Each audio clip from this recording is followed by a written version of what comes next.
parler du sac, du mini sac à langer de Baby on Board. Donc c'est My Mini Bag. Donc celui-ci c'est le modèle Glossy Fig. Voilà.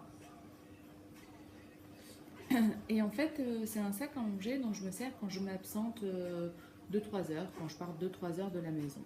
Alors je vais vous montrer comment il est fait et ce que j'emmène à l'intérieur. Alors de ce côté nous avons un petit crochet pour accrocher nos clés, pas les perdre. Il s'ouvre par un scratch ici et il se déplie comme ceci. Voilà. On a ici une glacière, de ce côté-là une pochette élastique et de ce côté-là une autre pochette élastique. Alors dans les pochettes élastiques, dans celle-ci je mets 2 couches et un paquet de lingettes pocket. Hop là, voilà. Ça c'est les Biolanes. Elles sont très pratiques pour m'essuyer les mains. Ou si je veux essuyer les mains de ma fille. On passe de l'autre côté. Et là nous avons un tapis allongé. Donc il est simple, hein, c'est juste histoire de dire qu'on pose pas le bébé sur les tapis allongés directement dans les restaurants ou dans les aéroports, ou même si on veut changer bébé dans la poussette ou dans la voiture pour pas qu'il y ait de dégâts. Cette partie au milieu c'est la glacière et elle se déscratche. Donc c'est très bien parce que du coup ça me permet des fois de la prendre et de le mettre dans mon autre sac à langer, parce que la glacière de l'autre sac à langer est un peu petit.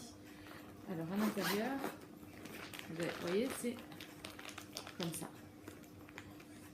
C'est vraiment la vraie glacière, hein. C'est pas le plastique qu'il y a des fois dans les autres petites glacières où on met juste le bébé. Donc dedans je mets un bavoir,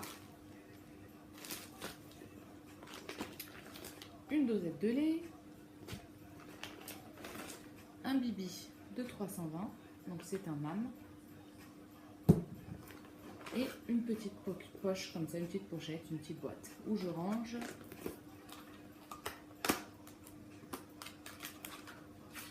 voilà, du coton,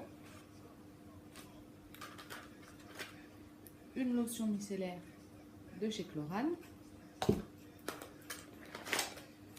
du liniment en dose de chez Giffray, là, j'arrive pas à attraper, et une colle crème de chez Aven, et aussi une crème de change de Mustela. Et voilà. Donc je trouve que c'est assez pratique d'avoir un petit sac comme ça. Pour pas avoir à se trimballer le gros sac tout le temps.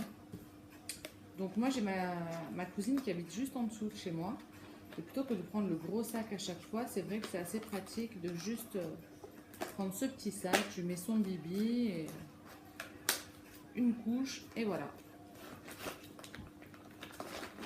Donc je remets tout ça dedans. En fait il y a la place de mettre quand même bien 2 biberons, hein. Donc il m'arrive de mettre aussi le bibi d'eau à l'intérieur. Là je ne l'ai pas mis. Mais je mets aussi son petit bibi d'eau. Et je referme comme ceci. Voilà. Et du coup ça me permet de partir 2 heures en étant tranquille et sans emmener le gros sac à langer. Voilà, j'espère que la vidéo vous a plu. Si vous avez des questions sur ce sac, n'hésitez pas à me demander, je vous dis où je l'ai pris. Il était d'ailleurs en promotion sur le site Baby on Board, je ne sais pas s'il y a encore. Et il y a toutes les couleurs, donc je trouve que le modèle est assez sympa. En plus il est plastifié, donc même s'il pleut, ça risque rien. Et voilà, il est droit en dessous, donc vous pouvez le poser à plat. Voilà, bon ben j'espère que la vidéo vous a plu et que ça vous a intéressé. Donc si jamais vous avez des questions, vous n'hésitez pas. Je vous remercie. Au revoir.